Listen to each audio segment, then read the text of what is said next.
भोलिको डन आइरहेछ भोलि कस्तो लागिरहेछ बाबु तिमीलाई बेलुन हान्न मन लागिरहेछ कि के गरिरहेछ हामी चारैतिर घुमिरहेछौँ भोलि सबतिर फागु पूर्णिमाको एकदम चहल पहल बढिरहेको छ हामी यता सबतिर हामी भोलि खेल्न जाँदैछौँ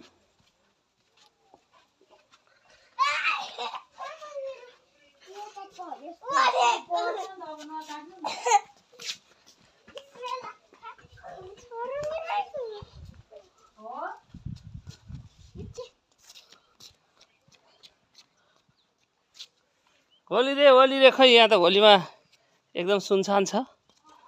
होली खेल्ने मान्छे कता हो ओ राजाराम छैन